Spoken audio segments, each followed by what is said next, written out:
In 71 BC, 6,000 men died along a single road, not in battle, but as decoration. Their screams echoed for weeks as vultures circled the Via Appia. This wasn't war. This was a message. Rome didn't just punish rebellion.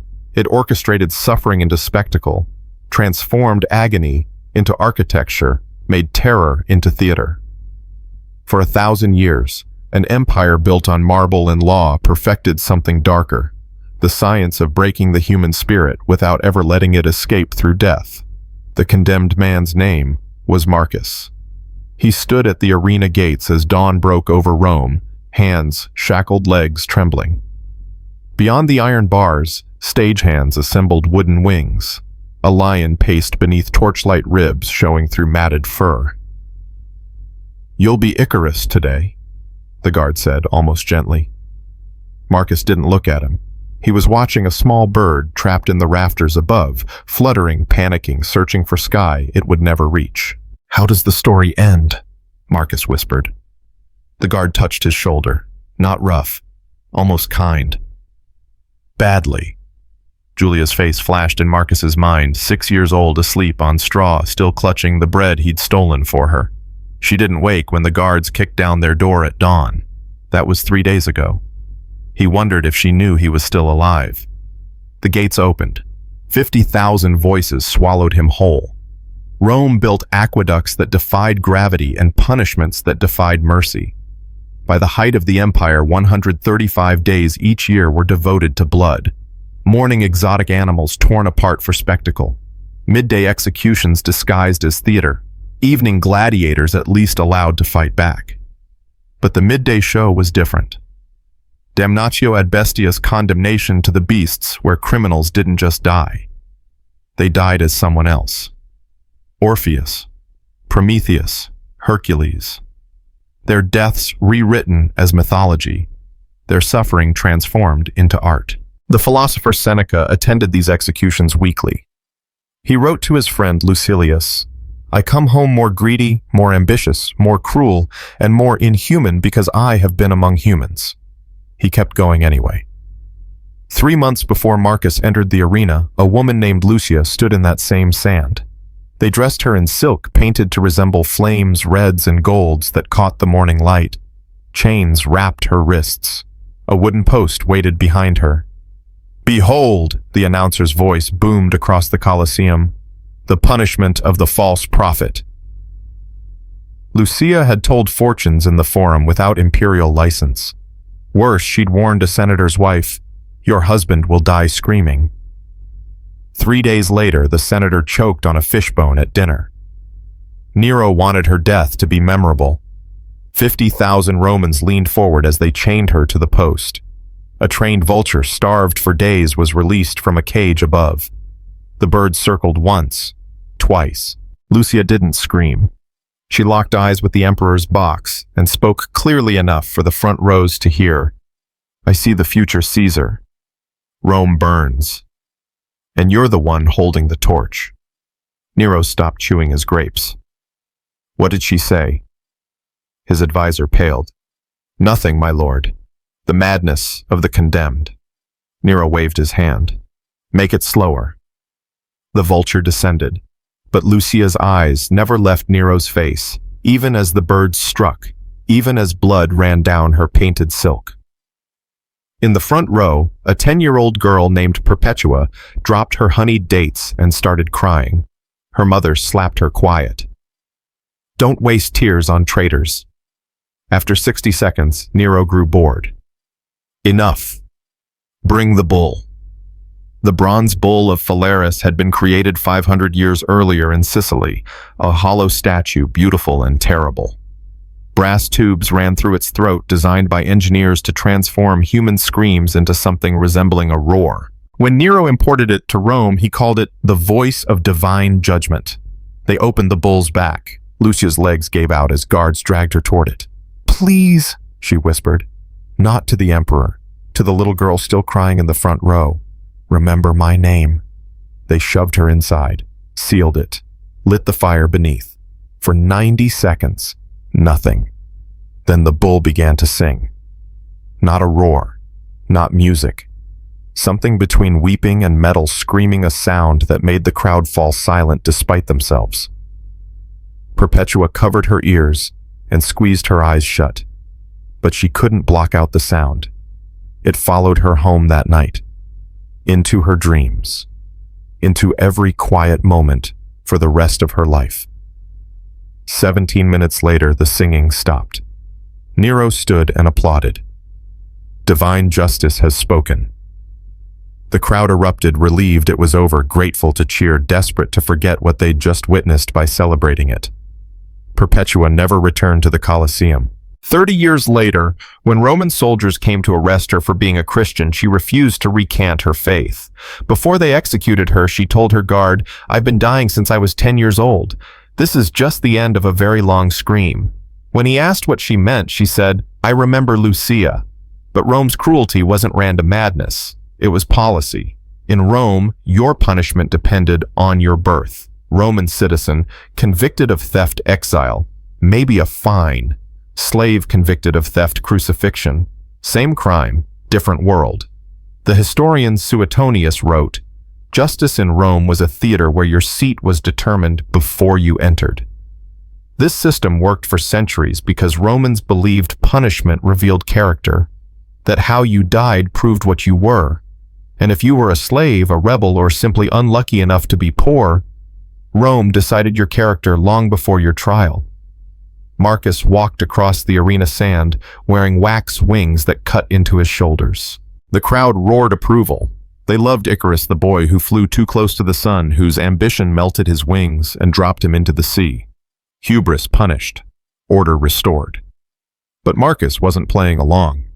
Halfway across the sand, he stopped, dropped the wings, turned toward the emperor's box. "My name is Marcus." His voice cracked, barely audible over the crowd's confusion.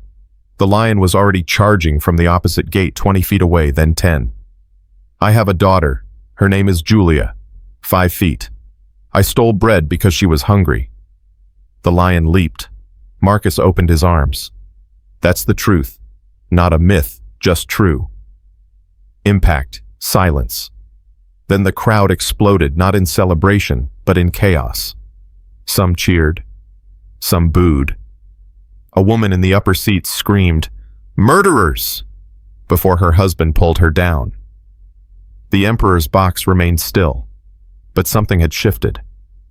For one crystalline second, 50,000 people knew his name. Not Icarus, not a myth, not a character in Rome's eternal play. Marcus, a father, a thief, a man who died speaking his daughter's name. Rome could take his life, but it couldn't take his last words. 2 years before Marcus died, something impossible happened at Pompey's games. The game's master had ordered 20 elephants to execute condemned criminals by trampling a spectacle imported from Carthaginian traditions meant to demonstrate Rome's dominion over both beasts and men. The elephants had been trained for months, starved, beaten, conditioned to kill on command. The day arrived. 100,000 Romans packed the Circus Maximus. The prisoners were brought out, 14 men and 3 women, all convicted of theft or desertion. They knelt in the sand, wrists bound, heads bowed. The signal was given. The elephants refused. Not one, all 20. They stood motionless, huge and gray and impossibly still, while trainers screamed and the crowd grew restless and confused. Then the oldest elephant, a female with scars across her trunk and a notched left ear, began walking toward the prisoners. The crowd held its breath. She stopped in front of a man named Cassius. He looked up, eyes wet. "Maya." The elephant's ears flared. She made a sound, low rumbling, almost like a purr. Cassius had worked in Pompey's menagerie 5 years earlier before he was convicted of stealing grain. He'd been Maya's keeper, fed her extra hay when no one watched, spoke to her gently in the mornings before the other trainers arrived. "I'm sorry," Cassius whispered, reaching up with his bound hands. "I'm so sorry." Maya lowered her head, wrapped her trunk around his shoulders, held him. For 90 seconds, nothing happened. Man and elephant standing together while Rome waited to see what mercy looked like. A trainer ran forward with a whip. "Kill him now." Maia turned her head toward the trainer. Didn't move. Didn't break her hold on Cassius. The other 19 elephants formed a line, a wall between the prisoners and the trainers. In the Emperor's box, Pompey's face darkened. He stood. Archers. His advisor leaned close. My lord, the crowd. Archers. Someone in the upper seat shouted, let them live. Another voice, the gods refused the sacrifice. The chant built not from the wealthy seats, but from the top rows where laborers and freedmen sat. People who understood what it meant to steal food to survive. People who recognized themselves in Cassius. Pompey raised his hand. The elephant first, then the man. 20 arrows struck Maia from 3 directions. She staggered but didn't release Cassius. Her legs buckled. She collapsed forward, her massive body forming a shelter over him. Even dying, she tried to protect him. The archers shot Cassius through the gaps in her ribs. The crowd didn't cheer. They didn't applaud. For the first time in Roman history, they booed their own emperor. Cicero was there that day. He wrote to his friend Atticus, I witnessed something I cannot fully explain. A great multitude moved to pity for elephants, as though the beasts possessed a kinship with humanity that we ourselves have lost. It was as if the animals shamed us by their refusal to commit the cruelty we demanded. Seneca stopped attending the games after that day. He never explained why in his letters. But his philosophy shifted. He began writing about compassion, about how spectacle corrupts, about how a crowd leaving the arena is more dangerous than a crowd entering it because they have practiced cruelty and called it justice. But Rome didn't change. The games continued. The executions multiplied. When Christianity emerged decades later, Romans were so accustomed to death as entertainment that the cross, that instrument of slow torture, had become boring. So they innovated. Christians were sewn into animal skins and released to hunting dogs, crucified upside down, covered in pitch and burned alive as torches to light Nero's garden parties. Nero himself would later fulfill Lucia's prophecy, setting Rome ablaze in 64 AD, then blaming the Christians to deflect suspicion. As the city burned, witnesses reported seeing him on the palace roof playing his lyre and singing about the fall of Troy. All the world's a stage, he supposedly said, and Rome the greatest theater of all. But here's what Rome never understood. Cruelty has diminishing returns. You can kill the body. You can erase names from stone. You can turn suffering into art and death into spectacle. But you cannot kill the human capacity to bear witness. Marcus died in that arena. His body was dumped in a mass grave outside the city walls. His name was never recorded in any official history. But his daughter Julia survived. She grew up in the slums of Subura, raised by a neighbor who'd heard about Marcus's execution. The woman told Julia everything, how her father died, speaking her name, how the crowd heard him, how for just one moment, Rome couldn't silence his truth. Julia never forgot. When she was 16, she joined the Christians, not because she believed in their God, but because they were the only people in Rome who said suffering mattered, that the poor had dignity, that mercy wasn't weakness. Decades later, when Roman soldiers came to arrest her for refusing to worship the emperor's statue, she stood in the same Colosseum where her father died. The crowd expected her to beg, to recant, to break.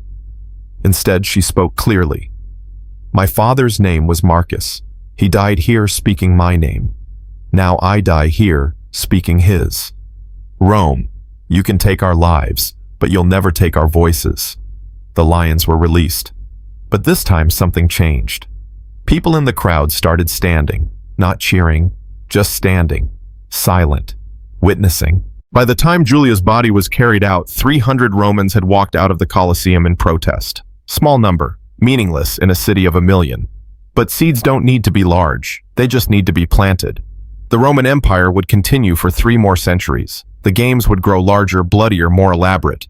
But the machinery of terror had met its limit, not in revolution, but in the quiet, stubborn insistence of ordinary people who refused to let suffering be meaningless. Marcus, Lucia, Cassius, Maia, Perpetua, Julia, names Rome tried to erase, names that survived anyway. Because here's the truth, Rome never learned. You can crucify the body, you can feed it to beasts, you can burn it alive in a bronze bull while crowds applaud, but you cannot kill a name spoken in defiance. You cannot erase a death that means something. And you cannot build an empire on terror without eventually teaching your citizens that mercy, rare divine, costly mercy, is the only force powerful enough to break the cycle. Julia's body was never found.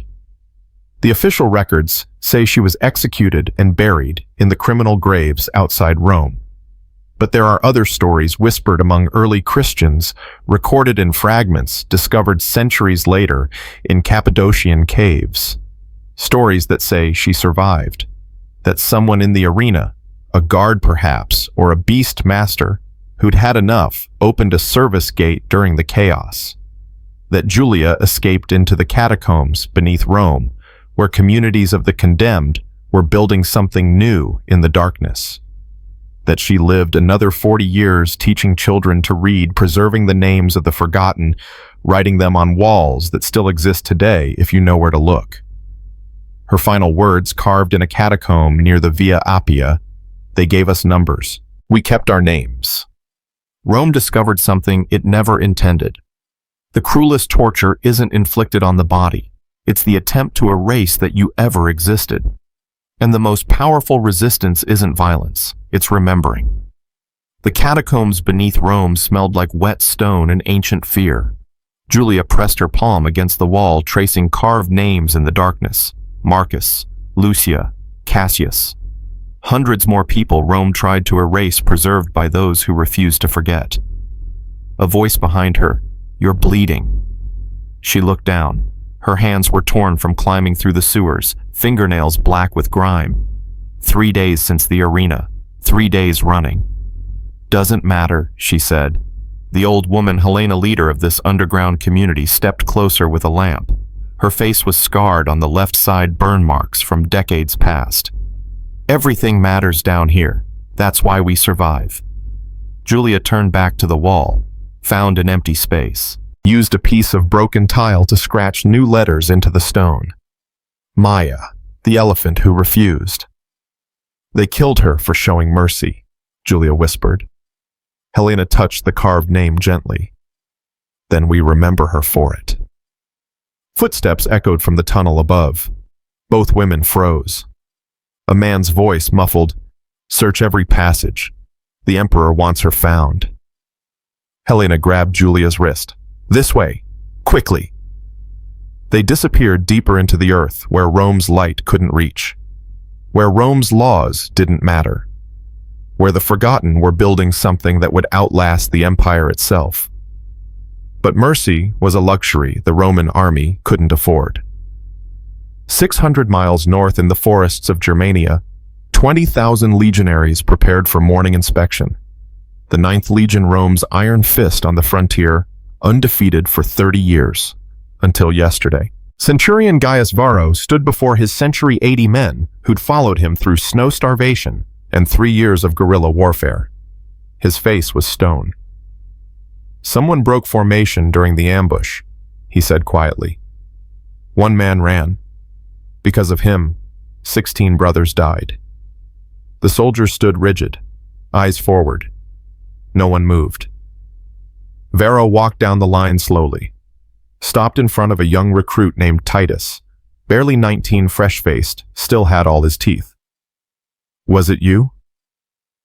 Titus's jaw trembled. "Sir, yes or no?" A long silence. Wind through the trees. Somewhere in the forest a crow called. "Yes, sir." The other soldiers' faces didn't change, but something shifted in their eyes. Not anger, something colder. Varro stepped back, raised his voice so the entire legion could hear. "This man abandoned his brothers in battle. Roman law is clear. The punishment for cowardice is fustuarium." Titus's legs gave out. He collapsed to his knees, hands shaking. "Please," he whispered. "Please, I have a son." "So did the 16 men who died covering your retreat." Vero turned to the sentry. Form the circle. Fustuarium beaten to death by your own comrades. Not with swords, not quickly. With clubs and stones and fists, every man in the unit forced to participate, binding them together through shared guilt. The soldiers formed a ring around Titus. Each man was handed a wooden stake.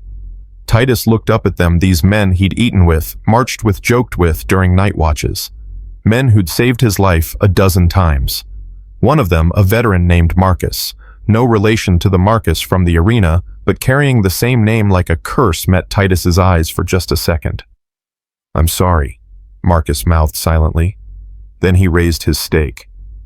"Begin," Vero commanded. The first blow came from behind. Titus lurched forward. A second blow from the side. He tried to cover his head with his arms. Useless. The beating lasted 4 minutes. Afterward, the soldiers stood in silence, stakes dropped in the grass, hands covered in blood. That wasn't enemy blood, the kind that doesn't wash off. Vero's voice was quieter now, almost gentle. "This is how Rome survives. Not through mercy, through discipline, through making hard choices, through teaching every man that the unit matters more than the individual." He looked at each soldier in turn. "We are not men anymore. We are Rome, and Rome does not forgive weakness." The soldiers saluted, perfectly synchronized, perfectly empty. But that night in his tent, Marcus, the veteran, sat staring at his hands and couldn't stop shaking. He'd killed enemies before. Hundreds. Never lost sleep. This was different.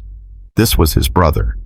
Fustuarium was Rome's gift to military discipline, punishment so brutal it transformed soldiers into something beyond human, beyond mercy, beyond doubt. But there was something worse, something that made Fustuarium look like kindness, decimation. 2 weeks after Titus died, the 9th Legion faced disaster. A Germania ambush in a river valley, 20,000 Romans against 40,000 tribal warriors who knew every tree, every path, every hidden ravine. The Romans broke, not the whole legion, just one cohort, 600 men who saw their comrades butchered in the front lines and decided survival mattered more than honor. They ran. By the time the battle ended, 3,000 Romans were dead. The cohort that fled had saved themselves. But they'd abandoned 800 brothers to die. When news reached Rome, Emperor Galba's response was immediate: decimate them. The messenger who delivered the order looked sick. "My lord, that's 600 men. We'll execute 60. I know how to count. Do it." Decimation from the Latin decimare, meaning removal of a tenth. When a unit disgraced Rome through cowardice, every 10th man would be selected by lottery and beaten to death by the other 9. The mathematics of terror. The randomness was the point. Good soldiers died alongside bad ones, making everyone equally terrified, equally implicated, equally broken. Commander Aurelius stood before the 600 men of the disgraced cohort. His voice carried across the parade ground. "You abandoned your brothers. You chose survival over honor. Rome cannot allow this." He held up a leather bag containing stone lots, black for death, white for life. "Form groups of 10. Each group will draw. 1 black stone per group." The soldiers didn't move, didn't breathe. One man, a 20-year veteran named Flavius, stepped forward. "Sir, respectfully, we were following orders. The tribune commanded retreat. The tribune is dead, killed in the battle you fled. Who else will speak for you?" Silence. Flavius's hands curled into fists. "This isn't justice. This is murder." Aurelius didn't blink. "This is Rome." The soldiers formed into groups of 10. Each group approached the bag, drew lots, opened their hands. In the third group, a young soldier named Lucian stared at the black stone in his palm. The man beside him, Quintus, his tentmate for 3 years, grabbed his shoulder. No, you drew too fast. Let me." "Quintus, don't. You have a wife, a daughter. I'll take it. I'll say it was mine." "Quintus." Lucian gripped his friend's arm. "You have a family too." "Then we run, right now, both of us." They'll kill 10 more if we do. You know that. Quintus was crying now, not even hiding it. This isn't right. You didn't even run. You stayed until the end. Doesn't matter what's right. Matters what is. Lucian handed his gladius to Quintus, knelt in the dirt. Make it clean, please. 63 men died that day. 3 groups drew 2 black stones by accident soldiers who'd grabbed stones simultaneously, confusion in the chaos. Aurelius ordered both executed in each case. Fate has spoken. The survivors beat their brothers to death with clubs. Standard procedure, binding them through shared trauma. But something broke. After the decimation, the cohort never functioned the same. Men stopped trusting each other, stopped caring. In the next battle, a minor skirmish near the Rhine, they fought mechanically efficiently and without any of the brotherhood that makes a legion elite. They survived.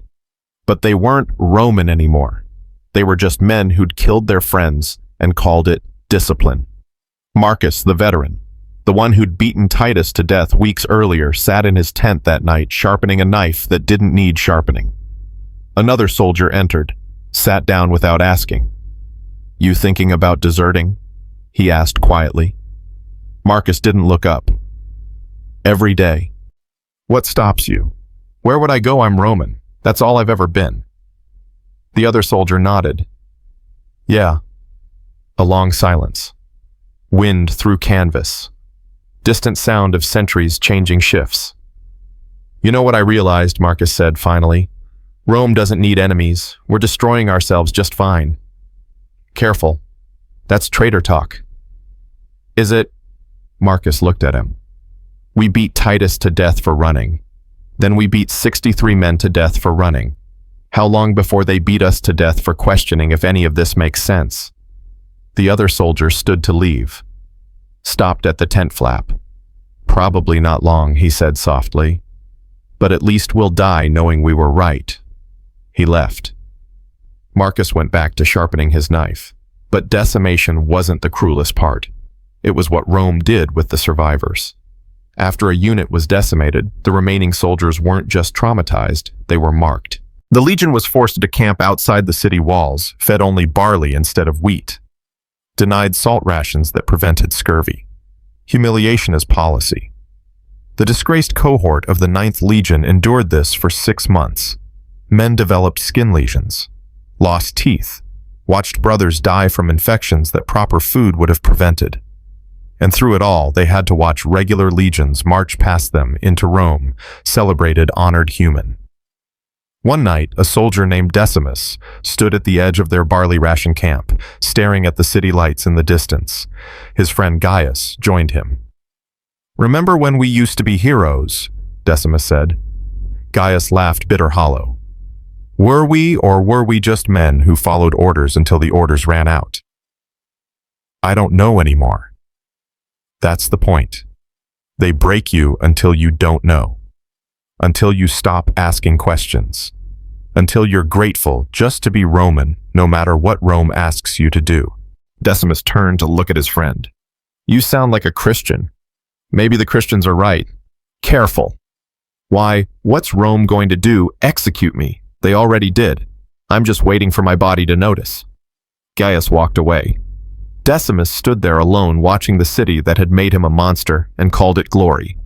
But there was one form of punishment worse than fustuarium, worse than decimation, worse than anything the army inflicted on its own: crucifixion.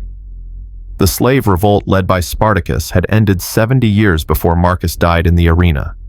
But Rome remembered. 6,000 rebels captured after the final battle were crucified along the Via Appia from Capua to Rome. 120 miles of crosses, one body every 40 feet.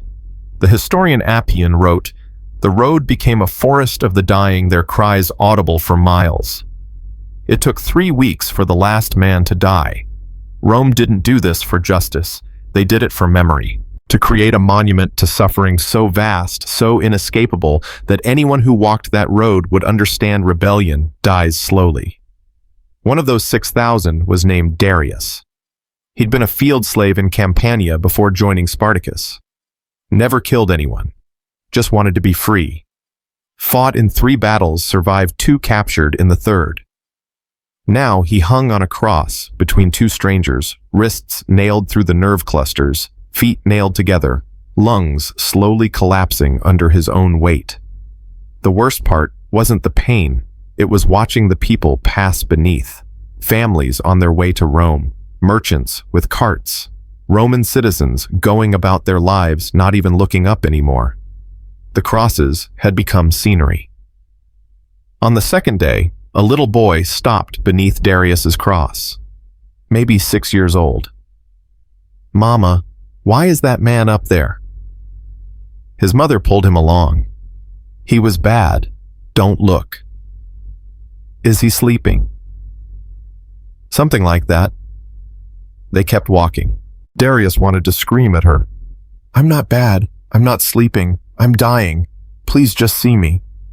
But his lungs couldn't pull enough air to speak, so he hung there in silence, invisible to the living, slowly becoming part of the landscape.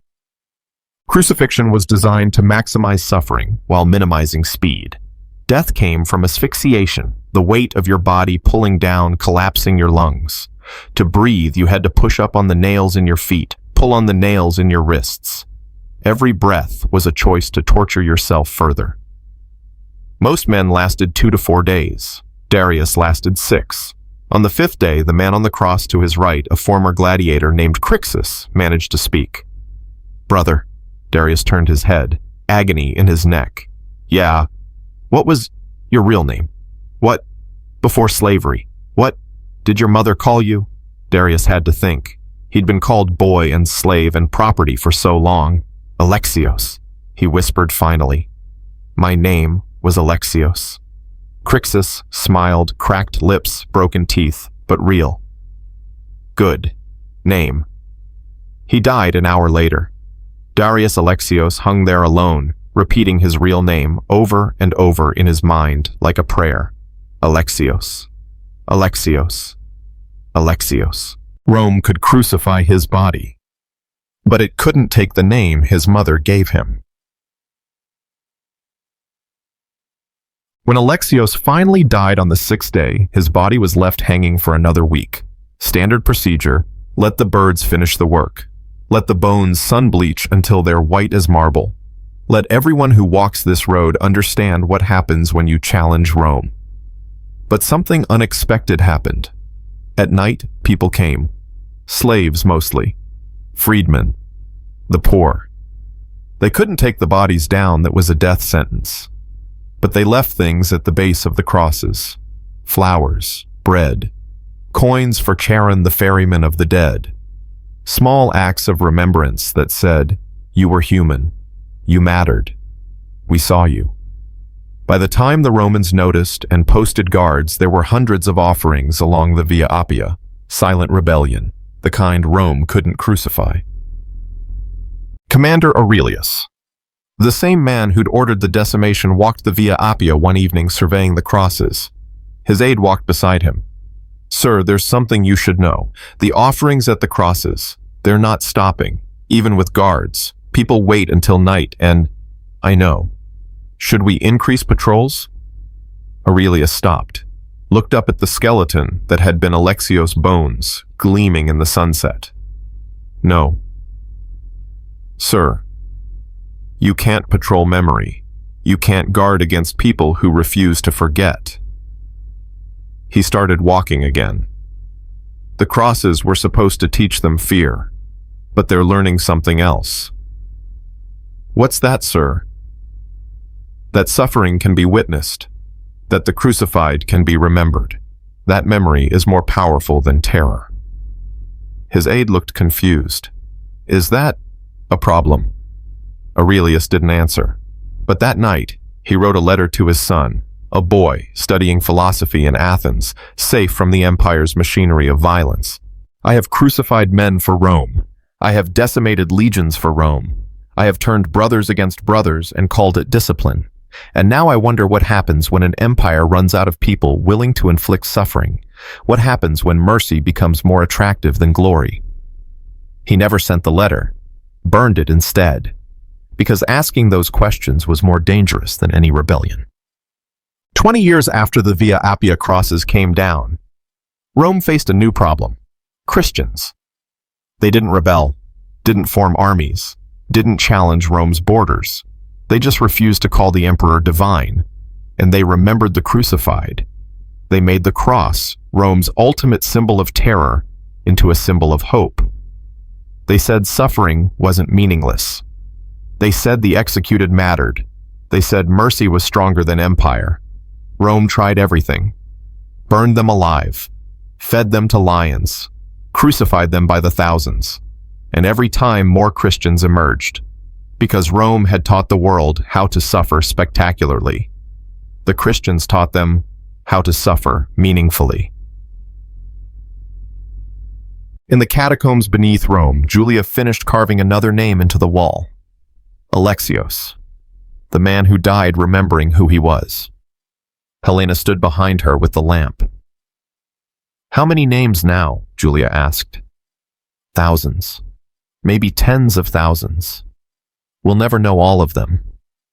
Is it enough? To do what? To change anything. To make Rome stop." Helena was quiet for a long time. "Rome will fall eventually," she said finally. "All empires do. But these names, they'll outlast the empire. That's the only victory that matters." Footsteps in the tunnel above again, closer this time. "We need to move deeper," Helena whispered. But Julia stayed still, finishing the last letter of Alexios's name. "One more," she said. "Just one more." Above them, torchlight flickered at the tunnel entrance. A Roman voice. "Found something. Fresh carvings." Helena grabbed Julia's arm. "Now!" They ran into the darkness as soldiers poured into the catacomb behind them, boots echoing off stone that held 10,000 names Rome tried to erase. The chase was on. And in the empire above, in the armies, in the arenas, in the Senate itself, cracks were forming in the machinery of terror. Because Rome had discovered something it never intended. You can crucify the body. You can decimate the legion. You can turn brothers into executioners. But you cannot kill the human need to remember. And once people start remembering the victims, instead of celebrating the victor's empire, begins its slow collapse into dust. The soldier's torch swept across the catacomb wall, illuminating thousands of carved names. "Gods," he whispered. "There must be 10,000. "Don't touch them," his commander snapped. "Mark the location. We'll seal it tomorrow." Julia and Helena crouched in a side passage 20 feet away, pressed against cold stone, breathing through their teeth. The lamplight had died, pure darkness now. Helena's lips touched Julia's ear. "When I move, you run opposite direction, split their attention." "No." "Julia, I didn't survive the arena just to let someone else die for me. That's exactly why you need to survive. Someone has to remember." Before Julia could argue, Helena was gone. Footsteps deliberately loud, running toward the deeper tunnels. "There!" The soldiers charged after the sound. Julia ran the other way, hands scraping stone, navigating by memory and touch. Behind her, Helena's footsteps stopped abruptly. A scuffle. A woman's grunt of pain. Then silence. Julia kept running. Tears streaming, hating herself for it. Hating Rome more. She emerged 3 hours later through a drain hole near the Tiber, gasping river air covered in filth. The Forum rose ahead, marble temples gleaming in dawn light, another perfect Roman morning. A vendor setting up his stall stared at her. "You all right, girl?" Julia wiped her face, tried to look normal, failed. "Just fell. I'm fine." She walked toward the Suburra district, toward people who'd hide her, but her mind was still in those tunnels. Helena captured. Probably dead by noon. Another name for the wall. If there was anyone left to carve it. But Helena wasn't dead. They brought her to the Tullianum, Rome's oldest prison, carved into the rock beneath the Capitoline Hill.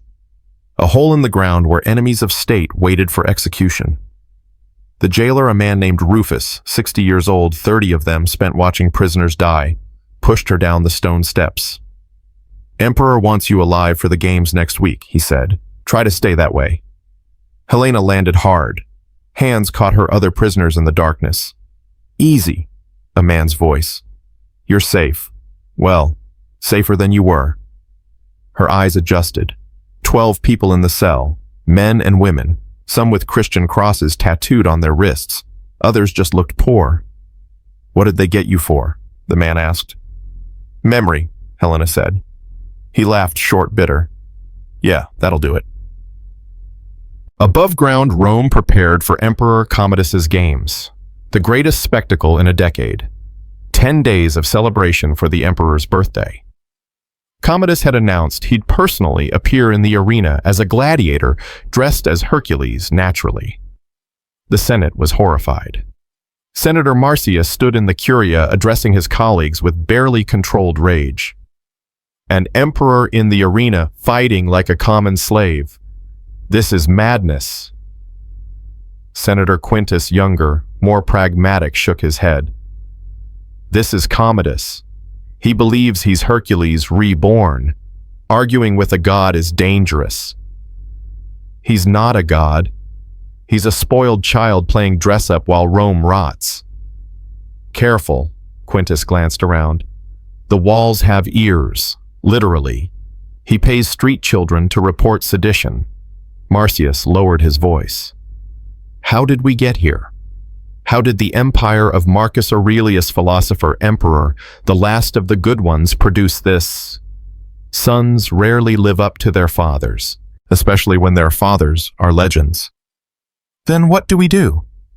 Quintus was quiet for a long moment. We survive, he said finally, and we remember what Rome used to be, before it became a circus. But Commodus wasn't interested in what Rome used to be.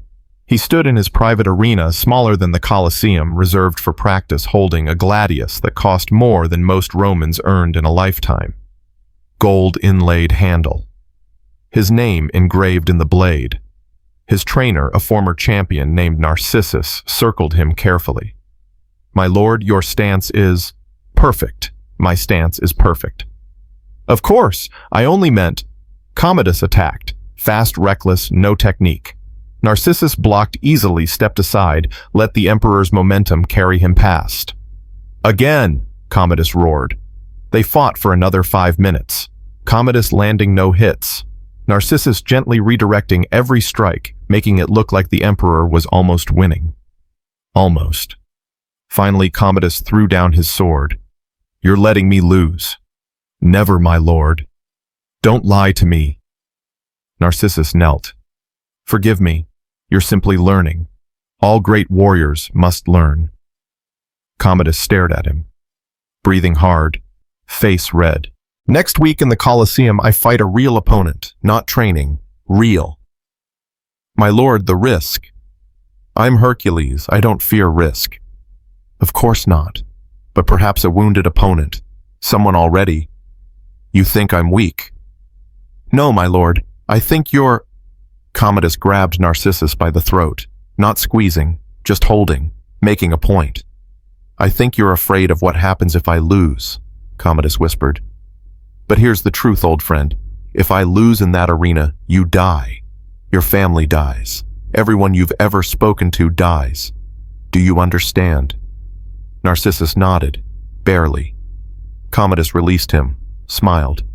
Good, then make sure I win. He walked out, leaving Narcissus on his knees, gasping, understanding he'd just been given an impossible order. Make the emperor win against a real opponent in front of 50,000 witnesses without anyone noticing the fix. The games began 3 days later. Morning exotic animals. A rhinoceros fought a bear. Both died. The crowd loved it. Midday executions. Helena was brought out with 11 others from the Tullianum. They were dressed in rags, unarmed, blinking in the sudden sunlight. The announcer's voice boomed, Behold the punishment of enemies of Rome. The crowd roared. But something was different this time. In the upper seats, the cheap sections where laborers and freedmen sat, people weren't cheering. They were watching, silent, witnessing. Helena noticed. She straightened her back, lifted her chin. "My name is Helena," she shouted, voice cracking but clear. "I taught children to read. I carved names of the forgotten. I chose memory over obedience." The Emperor's box shifted. Commodus leaned forward, annoyed. "Release the lions." But before the gates opened, another prisoner, a young man, maybe 20, stepped forward. "My name is Tertius. I believed mercy was stronger than empire." Then another. "My name is Claudia. I refuse to forget the crucified." One by one, all 12 prisoners shouted their names and their crimes. The crowd fell silent. Even Commodus stopped eating grapes, because this wasn't how it was supposed to work. The condemned were supposed to beg, to recant, to break. Instead, they were transforming their execution into testimony. The lion gates opened. Helena closed her eyes, but she was smiling. In the upper seats, Julia watched from behind a stolen hood. She'd come to witness, to remember Helena's name when no one else would. But she wasn't alone. 300 others sat in that section, Christians mostly, but others too. Former slaves, freedmen, people who'd lost someone to Rome's machinery and never forgot. When Helena shouted her name, Julia stood.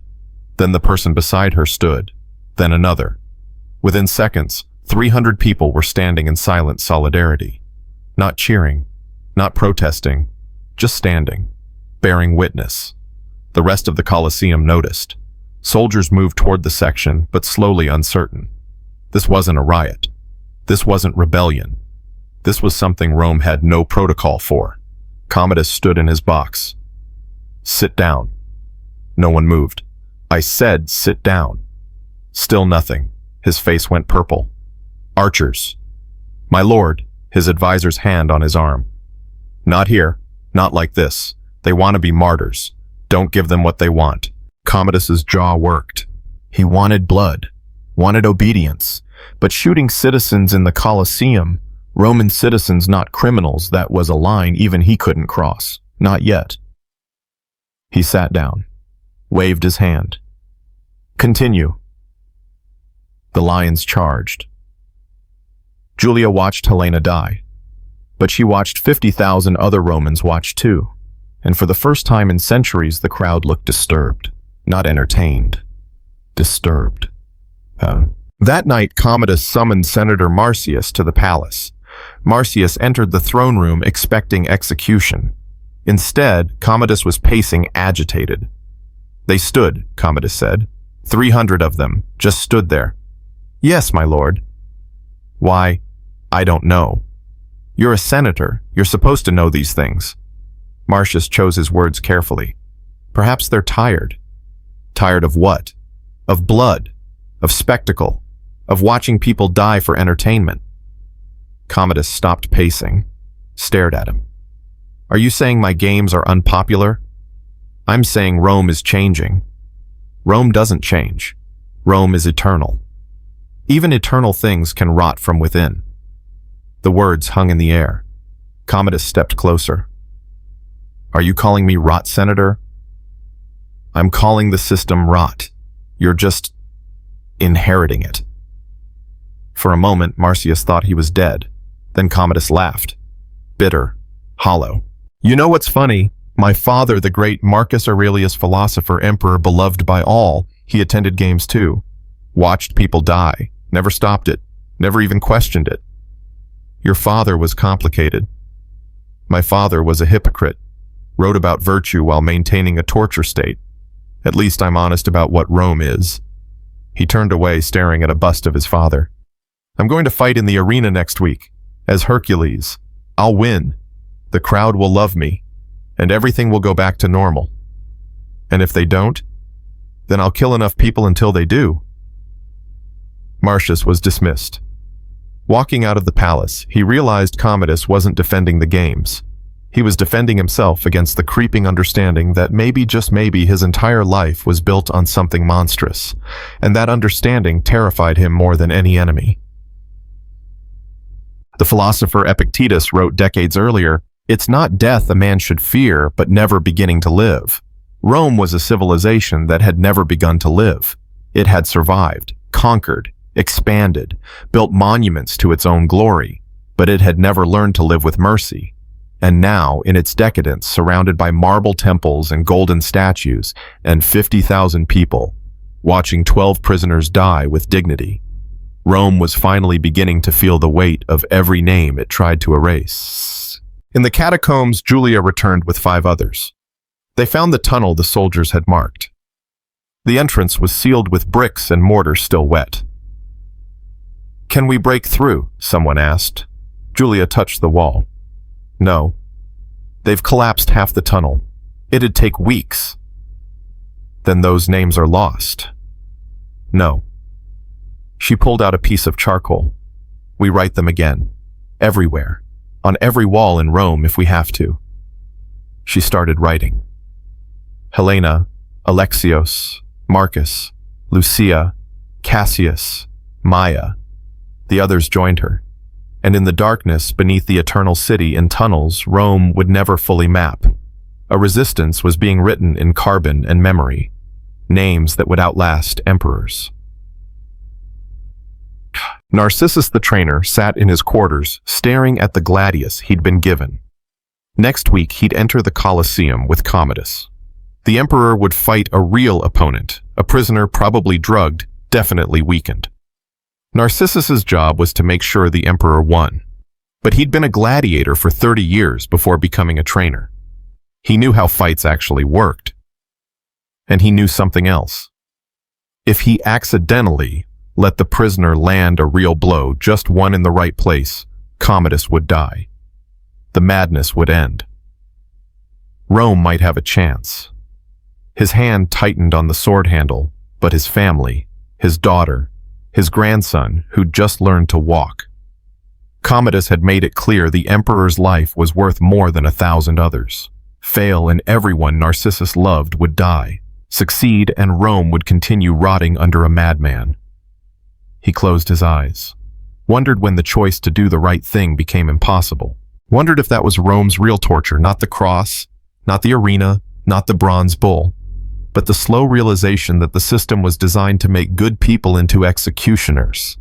And the only way to stop being an executioner was to become a victim. The week passed. Julia carved names. Narcissus sharpened swords.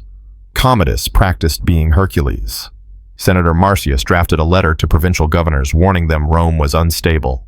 Never sent it, burned it instead. And in the Colosseum, 50,000 seats waited to be filled, for a spectacle that would either save Rome or prove it was beyond saving. The morning of the games, Julia stood on a rooftop overlooking the Forum. Beside her, 3 other survivors from the catacombs. Young, determined, angry. Today, one of them said, "We make them remember." Julia shook her head. "No, today we make them uncomfortable." "What's the difference?" "Remembering is passive. Discomfort demands action." She pulled out a bundle of fabric, white cloth, dyed red at the edges. Dozens of them. "When the emperor enters the arena, we drop these from the upper seats. Each one has a name written on it. The forgotten, the executed, the erased. They'll arrest us. Probably.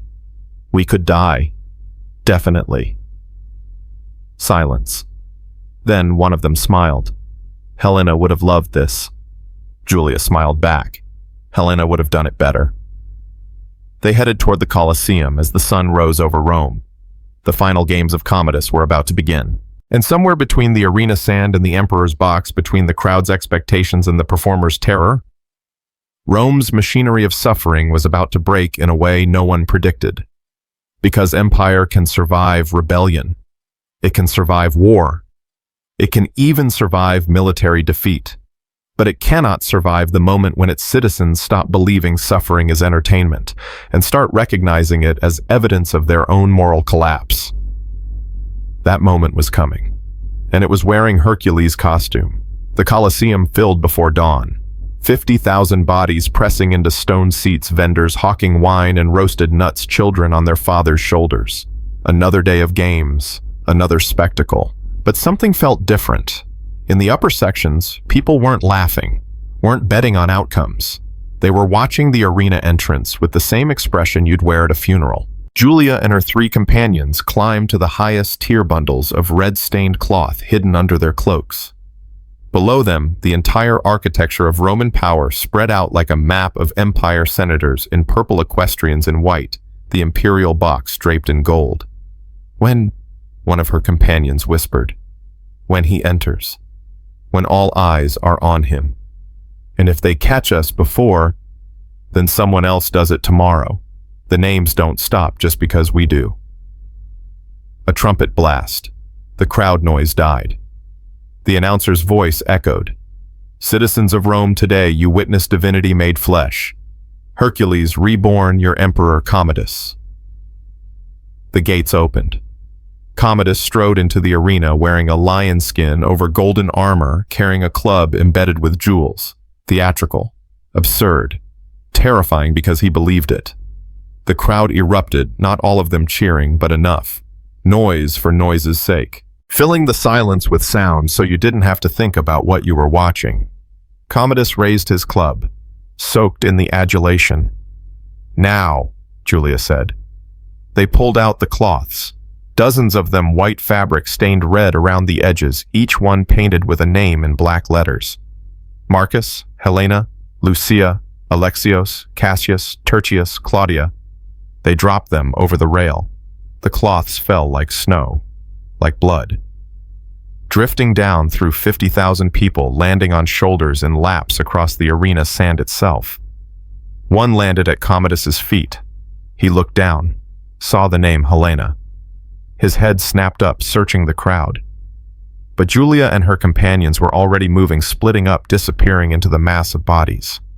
Soldiers pushed toward the upper tiers, but the crowd was too thick, and people were picking up the cloths now, reading the names, passing them to their neighbors. A murmur spread through the Colosseum.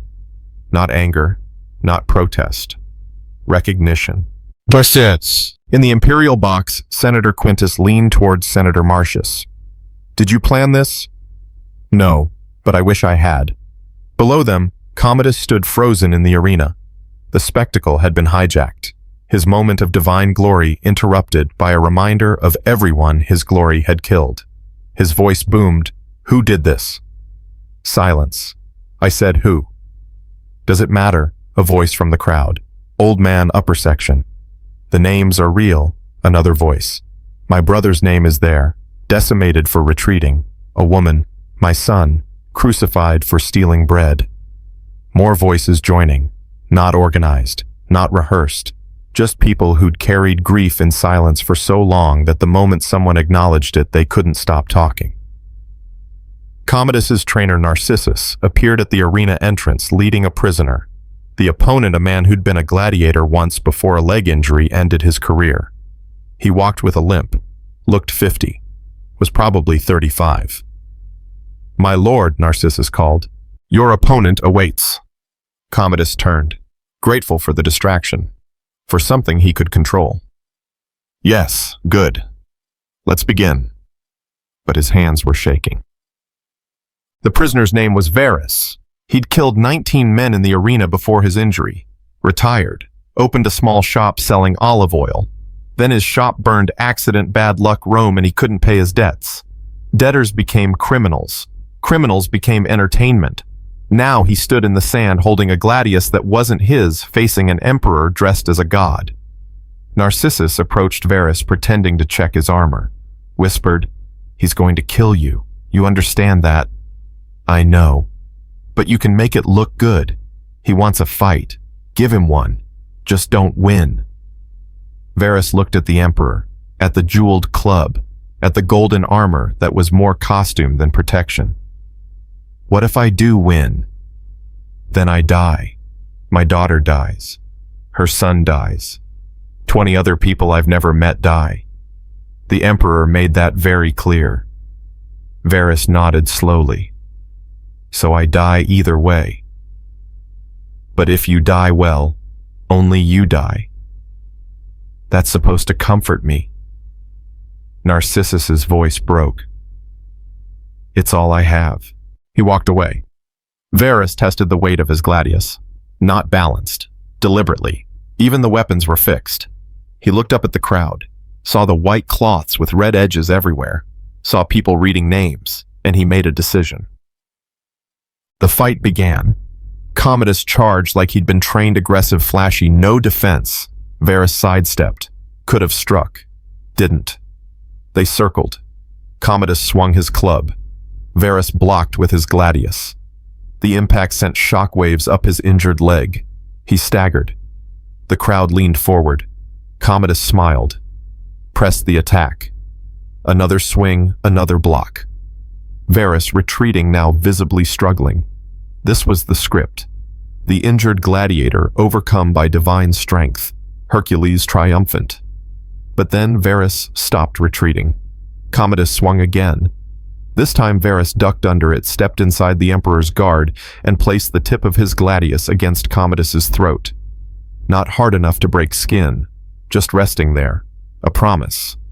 The entire Colosseum went silent. 50,000 people holding their breath. Commodus froze, eyes wide. Suddenly, terrifyingly aware he wasn't divine. Just a man. A man who could bleed. "What are you doing?" Commodus whispered. Verus looked at him. This close he could see the emperor's eyes, not cruel, not mad, just terrified. A child playing dress-up who'd forgotten it was pretend. "I'm supposed to die today," Verus said quietly. "But you know what, I'm tired of being told who lives and who doesn't. I'll kill your family." "I don't have family. They died years ago. The arena took them." Commodus's voice cracked. "Then what do you want?" Verus glanced up at the imperial box, at the senators, at the crowd with their cloths. "I want them to see you bleed." He pulled the gladius back 6 inches and drove it forward. Not into the throat, into the golden armor. The ceremonial piece on Commodus's shoulder. The blade punctured through, shallow, 2 inches deep, enough to draw blood, but nothing vital. Commodus screamed. Verus stepped back, dropped his gladius, raised his hands. "I yield." Archers appeared on the arena walls. 20 arrows knocked, all aimed at Verus. But Commodus was on his knees, holding his shoulder, staring at the blood on his hands. His blood. You stabbed me." "You wanted a real fight," Verus said. "That's what real fights look like. People bleed, even emperors." Narcissus ran into the arena. "My lord, let me. Get away from me." Commodus stood swaying. The crowd watched in absolute silence. No one knew what to do. This wasn't in the script. Gods don't bleed. Hercules doesn't lose. But there was the emperor, blood running down his golden armor, looking very human and very small. "Kill him," Commodus said, voice shaking. "Kill him now." The archers released. Verus didn't run, didn't beg, just stood there. 20 arrows struck him from every direction. He collapsed like a puppet with cut strings. But before he fell, he looked up at the crowd and smiled. The Colosseum erupted, not in cheers, in chaos.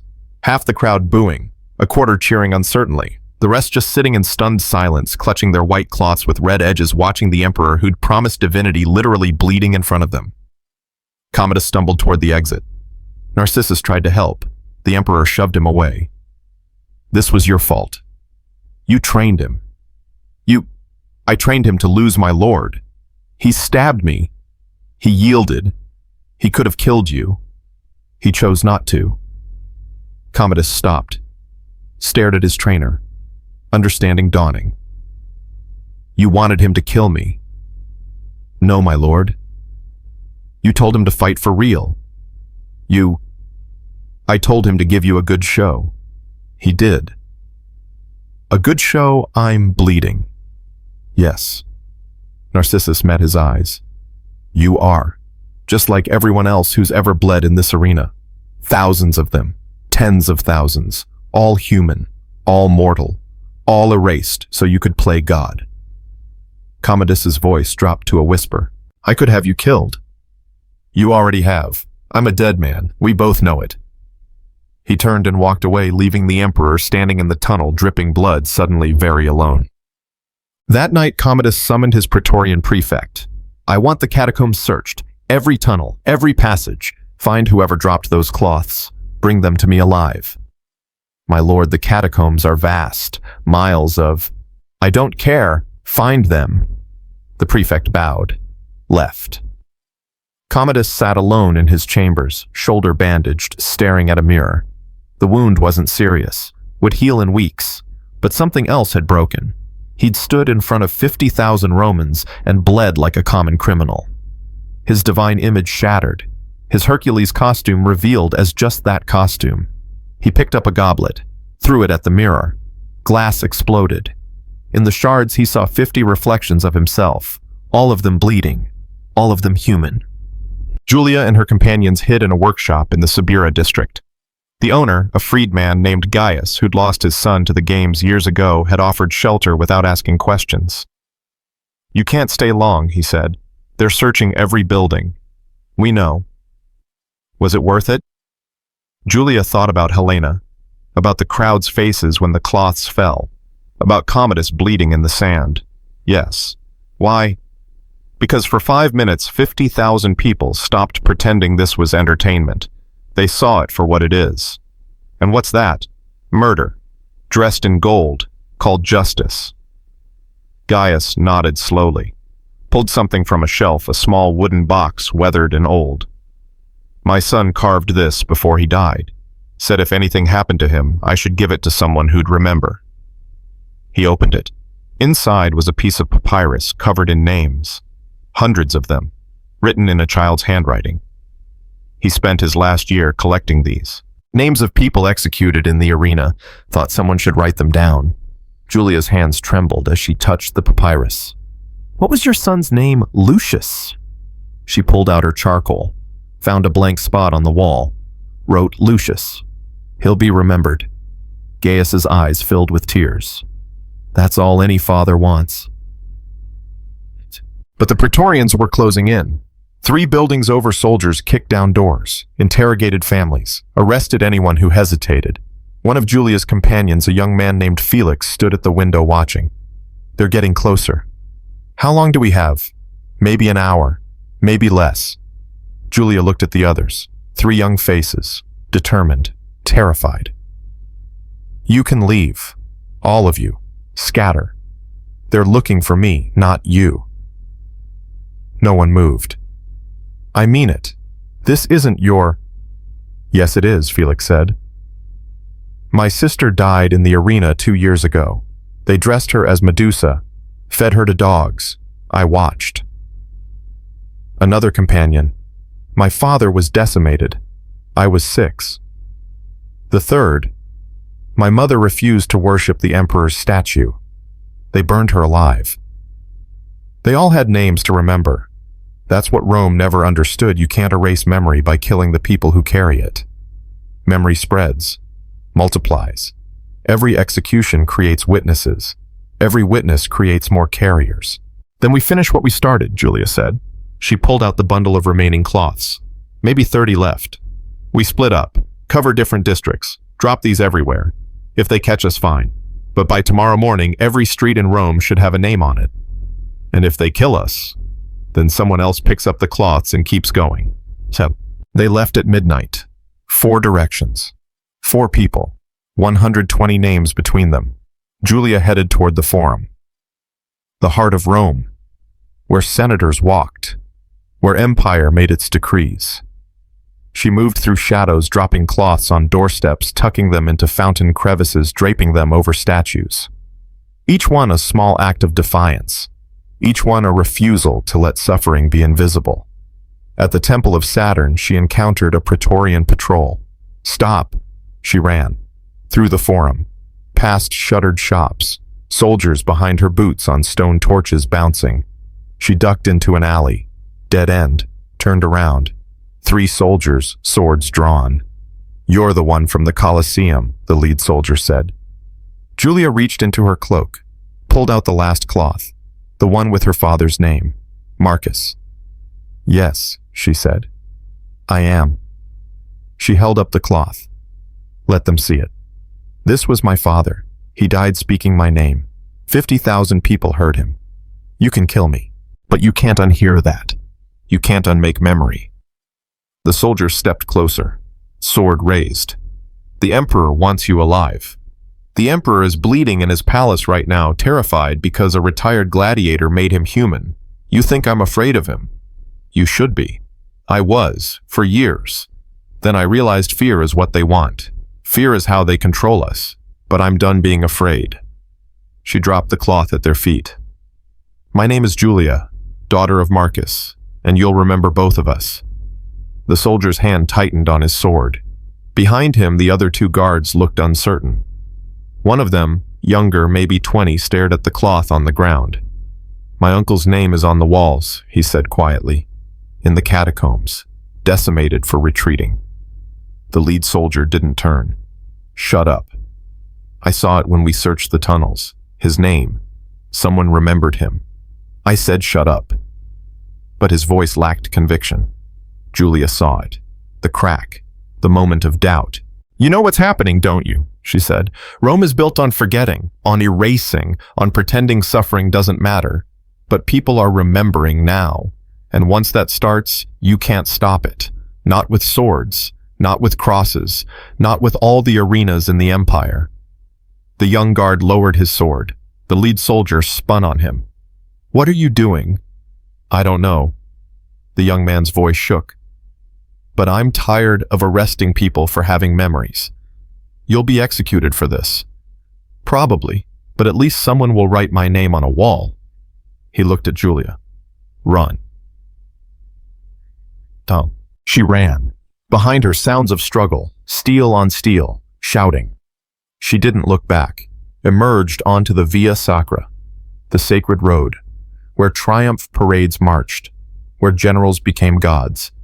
She walked now, not hiding, not running, just walking down the center of the road holding her father's cloth, daring Rome to stop her. Dawn broke over the city. In the golden light, she could see them white cloths with red edges everywhere, on walls, on statues, blowing through the forum like snow. Felix and the others had done it. The entire heart of Rome covered in names of the forgotten. She smiled, then heard footsteps behind her. Turned around. Narcissus stood there, still wearing his trainer's tunic, sword at his side. They sent you, Julia asked. No, I came on my own. To kill me. To warn you. The Emperor's ordering a purge. Everyone connected to the cloths. The catacombs, everything. By sunset, hundreds will die. So it's working. Narcissus almost laughed. You call that working? He's scared. He wouldn't purge unless he was scared. He's also insane. There's a difference. Julia looked at him, this man who'd trained killers, who'd fixed fights, who'd enabled a madman for years. Why warn me? Because yesterday I watched a dying gladiator smile at his executioners, and I realized he won. Not the fight. Something bigger. He made them uncomfortable. Made them see. And I've spent 30 years making sure people don't see. Making sure the horror looks like entertainment.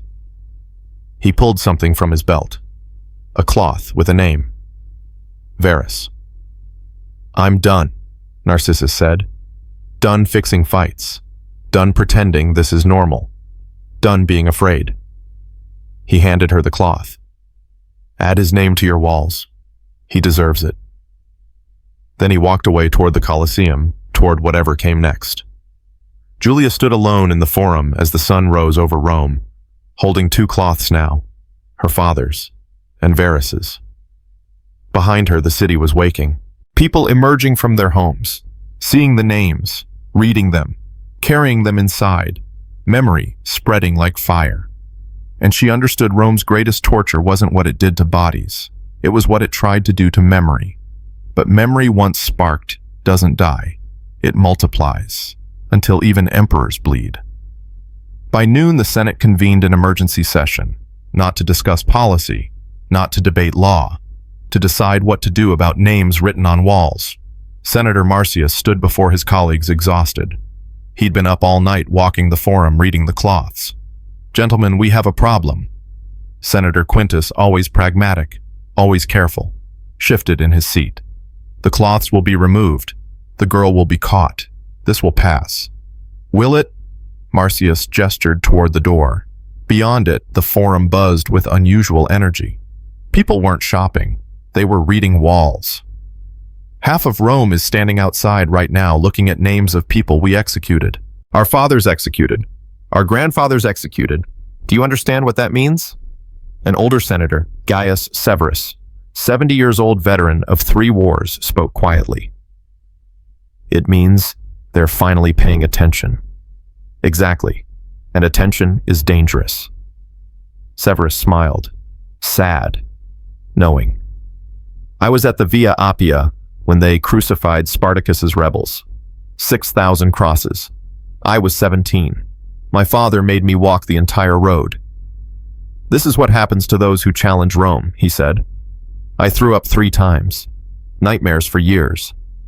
He paused, looked around the chamber. But you know what, within a decade we stopped talking about it. Stopped remembering. Convinced ourselves it was necessary. Justice. That's what Rome does best. We forget. We move on. We build monuments to glory and bury the bodies underneath. So, what are you saying? Quintus asked. I'm saying maybe it's time we stopped forgetting. The chamber erupted. Senators shouting. Some agreeing. Most outraged. But Marcius noticed something. The young senators, the ones who'd never fought in wars, never ordered executions, never watched the games without feeling sick. They were silent, just listening, thinking. The future of Rome, deciding whether to repeat its past or learn from it. In the imperial palace, Commodus sat in his private chambers, shoulder bandaged, staring at reports. His praetorian prefect stood at attention. The searches continue, my lord. We've arrested 43 people connected to the cloth distribution. Most are in the Tullianum awaiting. Have you found her, Julia? Not yet. Commodus threw the report across the room. How? How does one girl evade the entire Praetorian Guard? She has help. The lower districts are hiding her. Every time we get close, someone misdirects us. We arrest them, 10 more take their place. Then arrest them all. The prefect hesitated. My lord, that's 30,000 people, maybe more. We don't have the capacity. I don't care about capacity. I care about control. I am the emperor. I am Hercules. I am...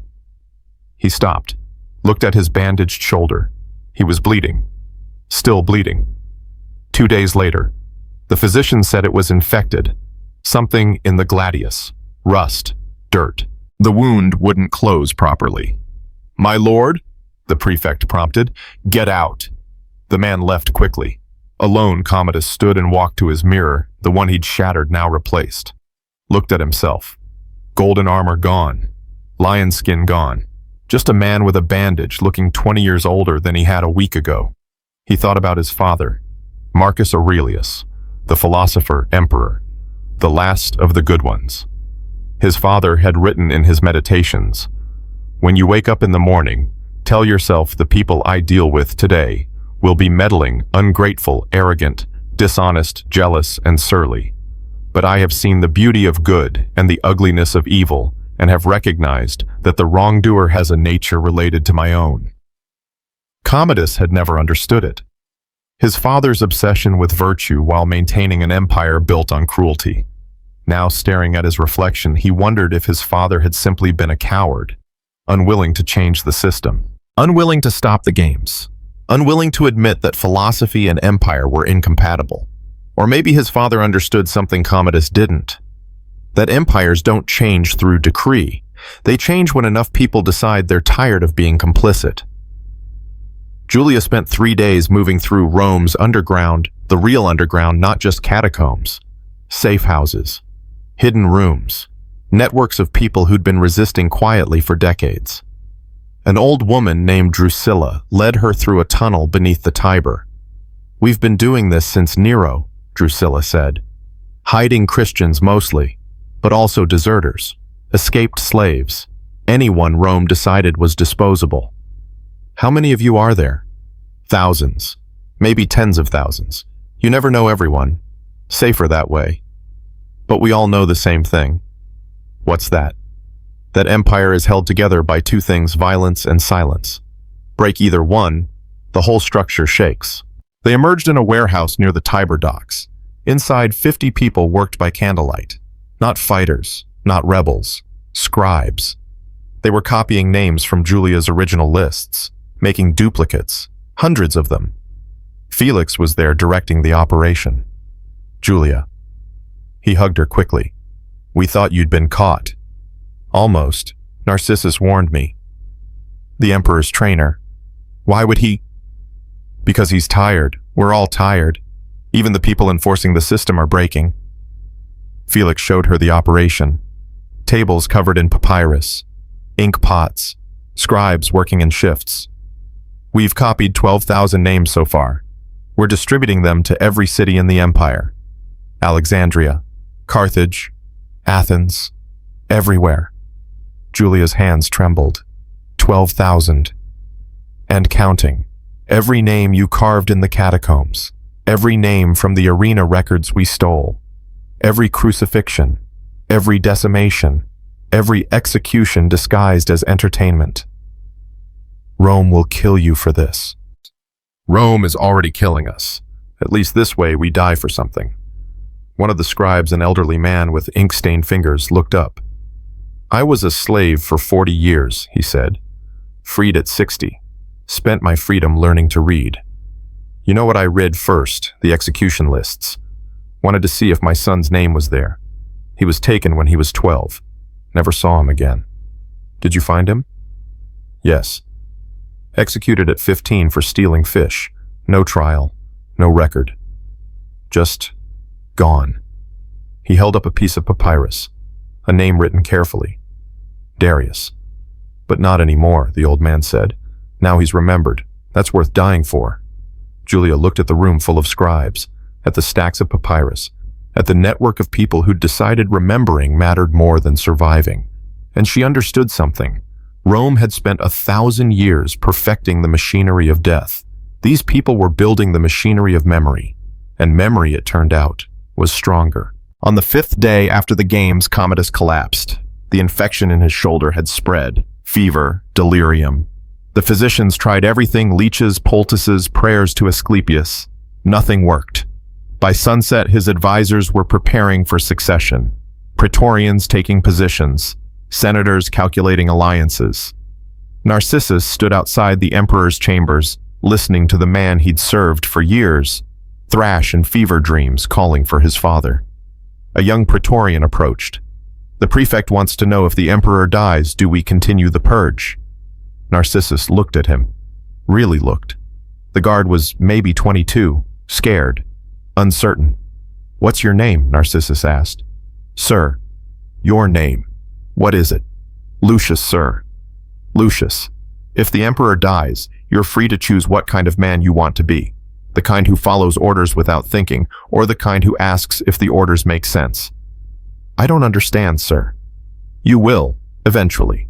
Narcissus walked away. Down the marble corridors, past golden statues, out into the forum where white cloths still hung on every surface despite the Praetorians' best efforts. He found a blank wall near the Temple of Saturn, pulled out a piece of charcoal, and wrote a name, Verus. Then another Titus, the young soldier beaten to death by his unit. Then another, all 63 men decimated for retreating.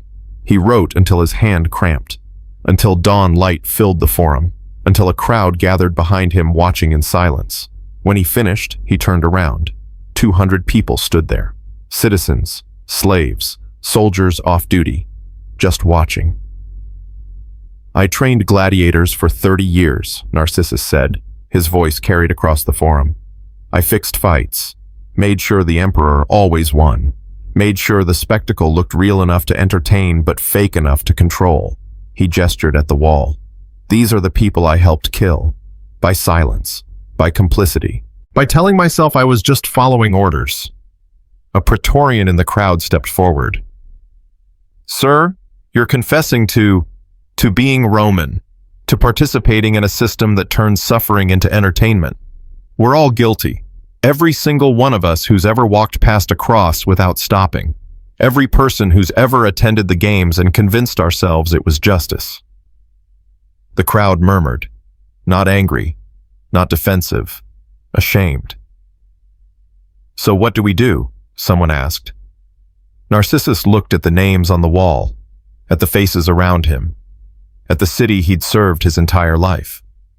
We remember, he said. We stop forgetting. We acknowledge what we've done. And we decide whether to keep doing it or become something different. The Emperor will execute you for this. The Emperor is dying, and whoever comes next will have to decide what kind of empire they want to inherit, one built on fear or one capable of mercy. He walked away. Behind him, people approached the wall, started reading names, some crying, some just standing in silence, bearing witness. Commodus died 3 days later. Official cause infection from the gladiator's wound. Unofficial cause the same thing that kills all empires eventually. The realization that cruelty has diminishing returns, that you can only terrorize people for so long before they stop being afraid and start being angry. That memory is more powerful than violence. His successor, Pertinax, an old general who'd never enjoyed the games, made his first decree as emperor suspend all executions for 30 days. Not end them. Not abolish them. Just pause. Let Rome catch its breath. Let people remember what normal felt like. It wasn't revolution. It wasn't transformation. But it was a crack in the machinery. And through that crack, something new began growing. Julia stood in the Forum 6 months later, no longer hiding. The Praetorians had stopped searching. The purge had ended. Not because Pertinax was merciful, but because he was practical. You can't arrest 30,000 people for remembering. You can't execute everyone who refuses to forget. Eventually, you have to accept that empire can't survive on terror alone. She approached the wall where Narcissus had written names. It was covered now. Thousands of them. People had kept adding, kept remembering. A young boy stood there with his mother pointing at names. Is our family there? He asked. His mother searched, found one Tertius. That's your grandfather, she said. He died before you were born. What did he do? He believed mercy was stronger than empire. Was he right? She looked at her son, at the wall, at the city around them where people were slowly, painfully learning to remember. I think we're still finding out. The historian Cassius Dio would later write, in the reign of Commodus, Rome reached the apex of its cruelty and the beginning of its conscience. The two could not coexist. He was right. Within a century, the games would diminish. The crosses would come down. Christianity, that religion of executed criminals and remembered suffering, would become the empire's official faith. Not because Rome suddenly became good, but because enough people decided that forgetting was more painful than remembering. That pretending suffering was entertainment was worse than acknowledging it was horror. That the names of the forgotten mattered more than the glory of the empire. Julia lived another 40 years. She never stopped carving names, never stopped teaching others to read them, never stopped insisting that memory was resistance. When she died, they found her in the catacombs, charcoal in hand, adding one final name to the wall, her own. Beneath it, she'd written, I was here, I remembered, it mattered. And here's the thing about Rome's cruelty, the crosses, the arenas, the bronze bulls, the decimations. Rome's torture methods didn't disappear. They evolved, changed names, changed uniforms, appeared in different centuries with different justifications. But the names survived. Marcus, Helena, Lucia, Alexios, Cassius, Maia, Verus, Tertius, Claudia, Narcissus, Julia, and 10,000 others carved into stone, written on papyrus, whispered in the darkness by people who refused to let suffering be meaningless. Today, you can visit the catacombs beneath Rome, walk through tunnels where Christians hid, where the forgotten built their alternative city, where walls are covered in names. Most tourists take pictures and move on. But sometimes, if you're paying attention, you'll see someone stop, read a name, touch the carved letters, and understand something Rome never wanted them to know: that the crucified can be remembered, that the erased can be restored, that suffering when witnessed and named becomes testimony. And testimony accumulated over centuries becomes the weight that finally breaks empire. Rome didn't fall because of barbarian invasions. Rome fell because its citizens finally looked at the machinery of cruelty they'd maintained for 1,000 years and said, no more. Not with violence, not with revolution, with something quieter and more dangerous: memory. The names are still there, in stone, in archives, in the genetic memory of every person who's ever asked what happened to them. Who were they? Did anyone remember? Empires rise and fall, stones crumble to dust, but names spoken with intention, carved with purpose, remembered with love, those endure. So here's what Rome's torture methods actually taught us. Not that humans are capable of inflicting unimaginable cruelty, but that humans are capable of surviving it, documenting it, and transforming suffering into memory that outlasts empire itself. Marcus died speaking his daughter's name. Julia died carving names in the dark. Both of them won. Not immediately, not obviously, but permanently, because you just heard their names. 2,000 years later, across oceans Rome never crossed, in a language Rome never spoke, proving that Rome's greatest torture, the attempt to erase you from existence, can be defeated by the simplest act of human defiance: remembering. If you believe their names deserve to survive, share this story. And in the comments below, write a name. Someone history tried to forget. Someone whose suffering mattered. Someone who deserves to be remembered. Because that's how we honor them. That's how we resist. That's how we prove that empire, no matter how powerful, cannot kill memory. Write a name. Any name. That's how we win.